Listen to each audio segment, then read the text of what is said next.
Eu sou Ariadne Gattolini, editora-chefe aqui do Jornal de Jundiaí, e hoje eu vou trazer um tema super atual, que condiz com as estatísticas que a gente vem mostrando.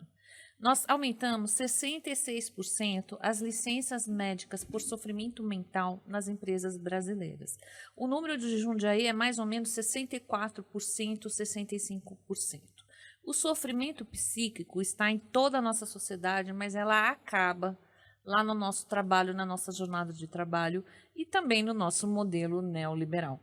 E eu trouxe hoje aqui a psicanalista, a Isabel Unikovsky. Ela é da rede de pesquisa da Lattes FIP-USP e teve uma experiência corporativa de 20 anos. Então, eu fico muito à vontade de fazer essa seguinte pergunta. O ambiente corporativo adoece as pessoas, Isabel? Seja bem-vinda. Obrigada, Ariadne. Infelizmente, a resposta é sim. O ambiente corporativo adoece as pessoas, porque o ambiente corporativo atende a uma demanda. Então, diferentemente do passado, quando nós éramos uma sociedade da disciplina, né? Então, éramos sujeitos, na época do Freud, sujeitos obedientes. Éramos sujeitos da obediência, numa sociedade da disciplina. Com o advento do neoliberalismo, a partir dos anos 1970, quando as empresas americanas e multinacionais começam a vir para o Brasil, nós nos tornamos uma sociedade neoliberal e passamos de ser de sujeito da obediência para o sujeito do desempenho. Então, começamos a ser aquele sujeito do desempenho. Quanto mais demanda, mais desempenho. Sujeito da entrega. Eu sempre brinco com as minhas amigas executivas, elas falam assim, você dorme direito se o checklist não está feito? Eu falo, eu durmo porque eu aprendi. Exato. É o sujeito da tarefa. A gente tem que fazer tarefa. É da tarefa. Então, só que essas tarefas, elas nunca vão chegar, terminar. Elas não vão terminar. Eu atendo pessoas na clínica que reclamam disso, né? Mas, Isabel, o meu chefe nunca está satisfeito. E é isso, né? O entendimento é esse. Esses boletos, eu brinco às vezes, eles nunca vão parar de chegar. E o sujeito sofre porque ele entende que ele precisa atender aquela demanda e na velocidade que é pedida pelo corporativo. Não, e tem um problema muito mais sério, que a gente está com uma inteligência artificial com uma velocidade altíssima. E nós não vamos competir com ela. Exato.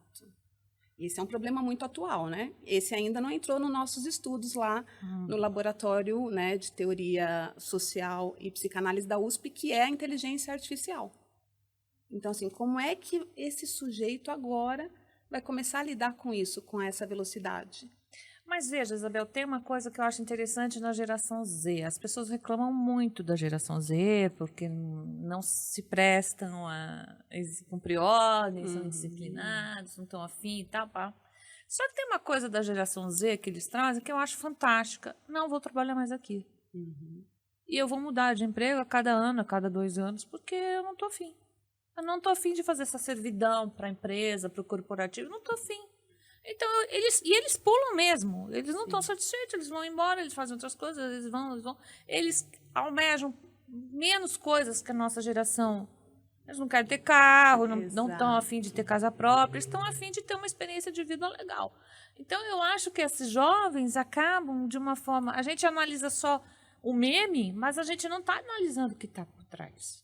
E aí as empresas reclamam, falam, eu não sei lidar com essa geração. Eu não tenho funcionário, ninguém quer trabalhar. Ninguém quer trabalhar. Aí eu pergunto, você quer trabalhar por R$2.100 e ficar em pé o dia inteiro? Exato. As empresas, elas não entendem isso também, né? O que elas têm que oferecer para o funcionário para que seja atrativo, para que ele se submeta, eu achei interessantíssimo você falar isso, a esse modelo de servidão. Porque é um modelo de servidão, né? E vários autores já escreveram sobre isso. Então, antigamente, as pessoas até se submetiam. Agora, você vê essa uberização, inclusive, né, do proletariado. As pessoas param de trabalhar para as companhias e falam, bom, eu vou ser. Se eu tenho que ser meu próprio PJ aqui dentro dessa empresa, eu vou ser o meu próprio PJ por mim mesmo. Vou comprar o meu carro e vou... Isso tem outras consequências, né? A gente sabe disso, essa pessoa não tem direitos. Tem uma consequência como país também, porque daqui a pouco a gente não paga mais a Previdência Social, mas a minha diarista, por exemplo, ela não desiste de ser diarista. As manicures, enfim. Eles encontram ali também um meio de não estar submetido a esse lugar, né? A esse lugar de servidão, a esse outro. E se a gente pensar, hoje as empresas também elas tiraram muitos dos direitos dos funcionários. Sim. Então, dentro desse lugar de servidão com poucos direitos, muitos optam por trabalhar por si só. Agora, veja, o sofrimento psíquico, ele não se dá só no trabalho. Provavelmente, essa pessoa ela tem um sofrimento psíquico da vida. E só que ela passa 8 horas desta vida trabalhando. E aí as coisas podem melhorar ou podem piorar. O que eu percebi na minha vida profissional é que existia pouca flexibilização para os seus momentos de vida. Porque a vida da gente não é linear. A gente tem filho, os pais da gente adoecem, os pais da gente morrem. No meu caso, os pais enfrentaram câncer, tratamento de câncer. Então, assim, a gente não dá para exigir do funcionário ser 100% sempre vivendo os dramas pessoais que todos nós vivemos. Então, assim, aonde é que está a vontade de flexibilização dessa exigência por parte dos empregadores também? Então, porque a empresa ela quer que você esteja lá e ela vai cobrar cada vez mais que você entregue. Né? Aliás, entrega é uma palavra super nova aí, né? Se a gente falar, eu vou entregar, tem que entregar, eu tenho tal entrega. E o funcionário, ele tem uma vida, e a gente viu muito isso na pandemia. Sim. Antigamente, o que eu ouvi? Eu trabalhei 20 anos no corporativo. Da porta da empresa para dentro, você tira tudo. Tem aquela série A Ruptura, sensacional, que fala sobre isso. É isso, né? E sempre foi assim, o corporativo sempre foi visto como essa série, A Ruptura. Então, assim, olha, daqui para dentro a gente não quer saber se você tem filho, se você tem marido, você tem que, né? E cada vez mais entregar, e cada vez mais aumentando essas jornadas. Também tem aquele quem chega antes, quem sai depois. Sim. São os mais bem vistos. Todo mundo ganha o mesmo salário, mas se você chega cedinho, se você vai embora depois de todo mundo, você é mais bem visto. E aí você falou uma coisa interessante, né? Esse sofrimento vem bem antes. E ele é mesmo, ele é constituinte da gente, né? Sim. Das famílias. Como é que as famílias criam essas pessoas? Eu vejo essas escolas, por exemplo, né? Os pais colocam nas escolas com 1.500 atividades para que o filho lá no futuro já seja um CEO.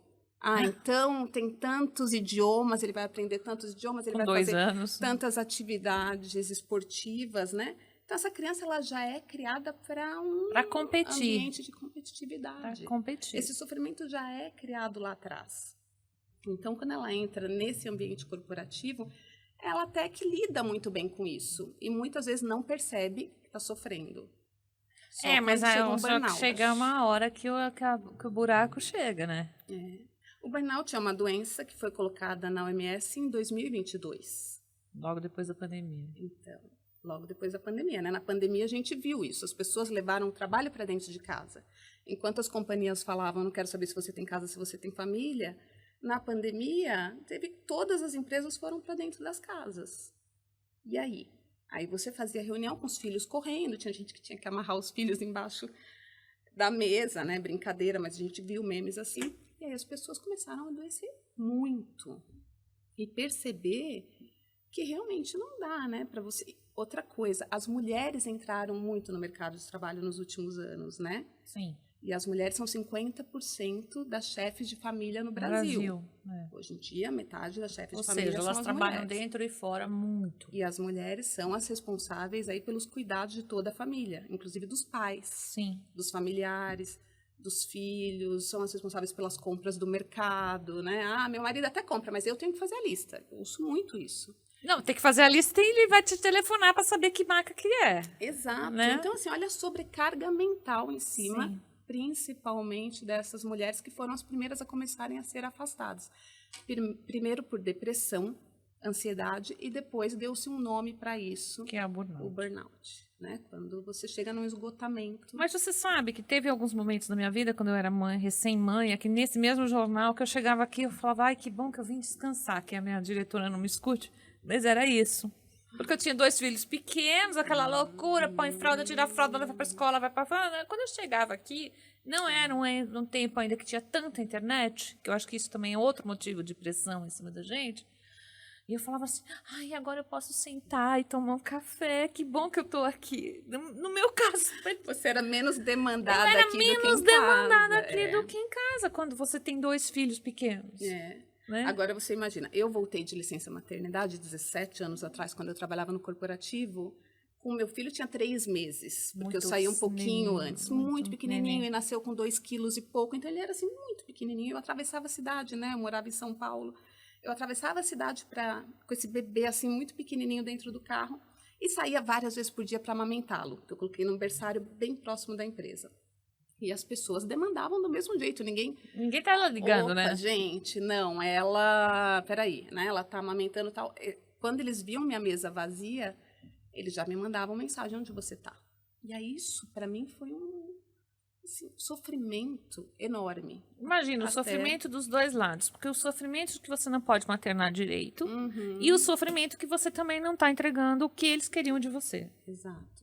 Então, eu acho que talvez a NR1, eu ainda não estudei muito essa lei, mas eu sei que ela vem para regulamentar e olhar ali, né? Ficar de Sim. olho, parece que vai começar daqui mais ou menos um Ela ano. faz gestão de riscos, ela faz compliance, quais são as ações tomadas. Ela é bem legal, essa norma. Como é que as empresas estão cuidando dessas pessoas, né?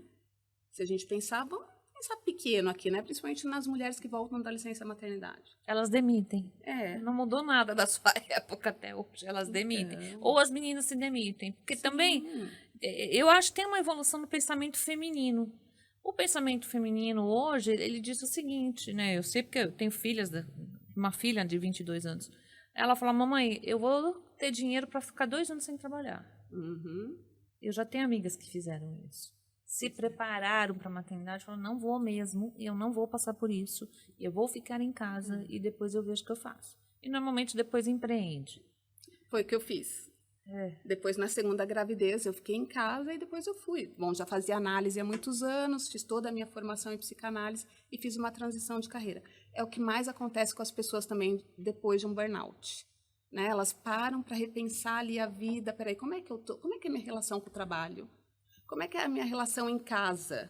Porque é o que você falou, às vezes o trabalho é só uma consequência. Só uma consequência. De como já é a vida dessa pessoa. Mas tem umas coisas também que eu vejo. Agora é um comportamento masculino. Você fala assim para a pessoa: não trabalhe 14 horas. Ponha limite na tua vida. Faça seu exercício físico antes de ir para o trabalho, então. Chega mais tarde no trabalho. Né? Dê um tempo. Sabe, não dá para ficar 12, 14 horas, porque daí a pessoa chega em casa, ela tá morta. Ela não tem vida a não ser o trabalho. É muito difícil sensibilizar homens para esse tipo de problema. Eles só são sensibilizados. Eu tive um amigo que com 42 anos, obeso, trabalhando 14 horas por dia numa multinacional, muita entrega na América Latina inteira. Ele foi fazer uma esteira e de lá ele foi para a UTI. Saiu vivo dessa? Saiu vivo dessa.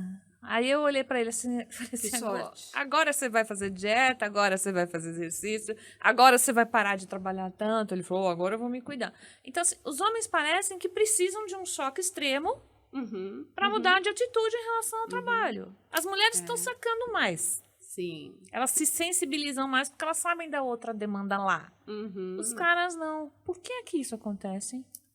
Tem uma coisa, eu achei interessante você falar, né, do masculino, do homem, porque tem uma coisa da onipotência, né? Sim. Que ela é bem do lado homem mesmo. Na psicanálise a gente coloca o lado homem e o lado mulher, mas não quer dizer disso de uma binaridade de que toda mulher está no lado mulher e todo homem está no lado muito homem. Pelo contrário. Muito pelo contrário. Existem muitas mulheres do lado homem da tábua, né, da sexuação, do Lacan. Então é isso, esse lugar do fálico, da potência, da onipotência. E eu tenho muito isso ali na clínica, eu vejo muito isso na clínica. Isabel, se não for eu, não é mais ninguém, você não entende o que eu estou falando. Sim, se não for eu, se não for eu falo, é mesmo? E eu penso, se essa pessoa tiver um infarto amanhã? Você pensa, eu falo, e se você infartar amanhã, vão botar 2 no seu lugar e acabou. Eu sempre falo isso. Porque é a verdade. Mas o sujeito, Ariadne, ele não quer lidar com a própria castração. Ele não quer lidar com a própria impotência. Insuficiência. Então, assim, o que a gente vê muito ligado, principalmente a isso que você falou, né, do masculino ou da mulher nesta posição? Eu não quero ser insuficiente. Nossa, se alguém falar que eu fui insuficiente, isso para mim é um sofrimento muito grande. Sim. Então, acaba sofrendo para provar que não é insuficiente. Todos nós somos, né?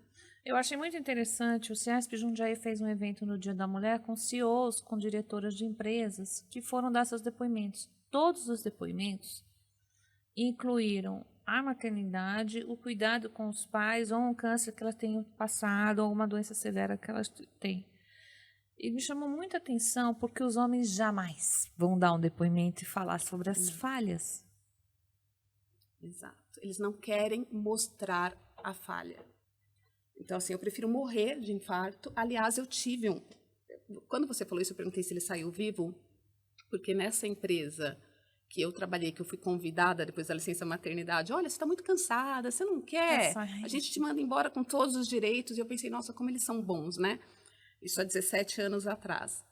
2 meses depois que eu saí, o meu chefe sofreu um infarto e morreu. E ele tinha 50 e poucos anos. É a idade. Então, isso para mim ficou num lugar assim de, uau, eu saí na hora certa e realmente eu deveria... Não era o caminho. Agora, uma discussão que eu sempre tenho é se o trabalho nos adoece ou é o sistema que nos adoece. O sistema neoliberal no todo, né? No todo, Sim. Porque essa coisa do... Você já ouviu falar agora, eu achei tão interessante que eu vi ontem na clínica, uma pessoa falou assim para mim, eu tenho esse FOMO, Fear of Missing Out. Eu tenho medo de perder algo. E a tecnologia, isso aqui trouxe isso pra gente, né? A gente sempre parece que está perdendo algo. Isso gera uma ansiedade. Eu acho que a gente grande. desliga o celular, a gente ganha algo. Pois é. Eu achei muito interessante quando você falou, né? Desliga. Porque tem essa sensação. E eu não quero perder nada. Então, eu acho que é esse sistema mesmo de que te oferece muito. Agora, eu também conheço gente que resiste, sabe? Uhum. Que fala assim, não vou ficar... Principalmente a geração nova dos meus filhos. Tá? Não vou entrar nessa. Eu não vou... Então, são as pessoas que fazem yoga, são as pessoas que param às 11 horas da manhã para fazer uma bicicleta. Menos adoecidas. Menos adoecidas. Que elas estão tentando... Eu sou dessas. Eu faço minha pausa programada. Eu falo, não, hoje eu vou parar às 11 horas e fazer a bike. Hoje eu vou fazer a acupuntura. Eu me programo para parar. Exato. Não é que eu queira parar. Eu paro por obrigação. Eu falo, não, vou fazer isso porque eu não quero adoecer. Então, a pausa programada. Você está fazendo algo por você, não pelo outro. Não porque o outro está te demandando. Sim. Mas veja, isso porque eu não estou dentro de uma grande corporação. Se você está dentro de uma grande corporação, é muito difícil. Eu tenho uma amiga, por exemplo, que no mês, ela não tem filhos, mas no mês ela fica 3 semanas fora do país. Não dá para ter saúde mental. Assim. Até que um dia ela me ligou do aeroporto, eu tive que buscá-la, porque ela estava tendo uma síndrome de pânico. É um dos sinais, né? É um dos sinais. Tudo ali se confunde. Agora, veja, como é que a gente tem que sobreviver e pagar boleto, né? Essa é a grande realidade da vida. Quem não sabe, estou falando. Né? Eu sempre digo, olha, se você não trabalhar, a conta chega. Se você trabalhar, a conta chega. Se você trabalhar muito, a conta chega. Contas, nós vamos pagar as contas de sofrimento mental sempre. Sempre. Da vida, né? Da vida. É um sofrimento eterno mesmo. Agora, veja, como é que a gente rompe com esse modelo? Porque a gente está numa pressão neoliberal e, no meu ponto de vista, piorou. Os direitos cederam para o lado do trabalhador. Então, está bem pior. Né? Então, assim, como é que a gente rompe ou pelo menos toma consciência de que não quero ficar adoecida, eu vou mudar de emprego, eu vou arranjar outra coisa para fazer, eu vou fazer pausa programada, eu não quero trabalhar 14 horas por dia. Como é que a gente dá esse insight e fala assim, opa, esse modelo não serve para mim? É difícil. Porque a gente vive... outro dia eu até ouvi de um professor maravilhoso, né? Ele fala assim, não é uma crítica ao capitalismo, nós vivemos no capitalismo e a gente quer fazer parte, né? A gente quer ter as coisas ali. Mas como é que a gente rompe essa coisa dessa demanda excessiva do outro? E como é que eu quero estar ali nesta relação com esse outro? Você deu um exemplo, né? Que você falou assim, eu falei para alguém ir para a Suécia. Enfim, né? É um caminho. Se a pessoa ela fala assim, eu não quero estar aqui numa lógica corporativa, eu quero viver uma vida diferente, eu vou procurar um lugar como a Suécia, a Dinamarca, enfim, e vou trabalhar de outra maneira. É uma, né? Agora, eu acho que no pequeno, realmente, aqui é muito pouco o que a gente pode fazer, né? Repensar as carreiras, repensar que boletos são esses, né? Qual que é o padrão de vida. Tem que diminuir boleto, gente. Que boletos são esses? Que padrão de vida é esse que você quer manter e para quê? Eu acho que diminuir o boleto é uma boa mesmo, né? É boa mesmo, sempre é uma boa. do Sempre é uma capitalismo boa. ali que está sempre oferecendo. Mas um a monte de geração Z coisa pra sabe gente. disso. É a geração que consome mais roupa de brechó, que não quer ter carro, que não quer ser escravo da casa Ah, a própria. gente tem até que forçar, né? Opa, tem ambição. Isso, Tem uma é. coisa aí, né? Eu tenho um filho de 17 anos. Eu falo, cara, tem ambição. Então, assim, também, como é que é ter ambição, né? E não sucumbir também a essa coisa Meu de uma filho fala demanda assim, mãe, exagerada pra do outro. quê, mãe? Pra quê tudo isso? Ele fala isso. Essa frase é a que eu mais escuto. Ele, mãe, pra quê? E pra gente é assustador, É né? assustador, porque a gente queria ter casa, queria ter grana pra pagar. Não, eles querem viajar no máximo. Eles não querem ter, eles querem experiências. Que eu acho que também tem uma coisa muito importante. Eu ouço muitas pessoas, eu quero ter tal coisa. Ah, mas e aí, e você? É. O que está rolando aí? Como é que você sente? Como você falou, vou para minha yoga. O que é do seu ser que está em jogo? Ou é só o ter? Então, talvez uma lógica no micro seja isso. Quando você fala assim, o que a gente pode fazer? Talvez avaliar. Que boletos são esses que eu estou pagando? Por quê? Né? Eu escolhi esses boletos, escolheram para mim. Que a gente vai vivendo no modo automático, né? A maioria das pessoas não sabe o que respira, como respira, o que come, o que está fazendo, só vai fazendo. Exato. Normalmente vai repetindo padrões e vai se vendo, quando vê, já adoeceu. E eu tenho uma amiga que ela teve um burnout e ela era autoexecutiva. E aí ela foi fazer comida natural. Ela achou um caminho. Só que calma aí, vegana. Ela também teve um burnout na cozinha dela. Porque dela, talvez. É dela. Esse lugar... Então, análise é ótimo. Você me falou, você fez análise um tempão. Sim. A análise é um ótimo lugar para você entender isso, o que é meu, o que é do outro. Não adianta eu sair do corporativo e fazer... E ela parou de trabalhar agora e ela foi falar para mim, ela falou assim, você tá super bem, se reconectou com a filhinha e tal. Ela falou assim, sabe, não era o trabalho que me adoecia, sou eu que me adoeço. Porque é isso. Também Sou eu que me coloco nesta posição de atender esse circuito infernal da demanda do outro. Isso. Enquanto eu não sair ou não entender que esse lugar está me adoecendo, entende? Mas veja, a gente, durante a carreira, eu lembro que uma transição digital aqui no jornal mesmo, eu tive um episódio eu não tenho pressão alta, eu tive um episódio de pressão alta. Foi uma demanda muito grande, foi a primeira transformação digital no jornal. E eu falei assim, olha gente, eu vou ficar uma semana fora. Eu fiz a transformação, a hora que deu certo, eu falei, vou ficar uma semana fora, porque eu não quero não quero me tornar uma pessoa hipertensa. Não fiquei uma pessoa hipertensa. Mas é muito difícil a gente entender, dar valor até os primeiros sinais. Que é palpitação, hipertensão, não querer trabalhar. Gastrite, dor de cabeça. Estresse, cansaço, fadiga, insônia. Então, assim, vale a pena? O trabalho vale a pena, tudo isso? Qual é o preço que você quer pagar? Pois é, exato. Por que as pessoas não prestam atenção? As pessoas não prestam atenção, eu acho muito porque elas estão nessa lógica de pagar esses boletos que elas nem sabem o que elas estão pagando, primeiro. Elas estão vivendo numa casa bonita, num condomínio bonito, mas depois estão vivendo como? Né? Aqui, como é que estão sendo as relações dessas pessoas? Porque tem isso também, quando você fica muito alienado num lugar, vamos colocar aí o trabalho, já que a gente está falando do burnout, como ficam as outras relações? Você falou dos homens que trabalham 14 horas. Não ficam, eles nem pensam nisso. Aí chega em casa, às vezes... As mulheres pensam dormir. Porque elas são demandadas. Exato. O homem, ele abre um uísque ali, toma, dorme, no outro dia acabou, final de semana enche a cara, sabe o que está rolando, né? Nem sabe o que está rolando com os filhos. É uma total desconexão familiar, né?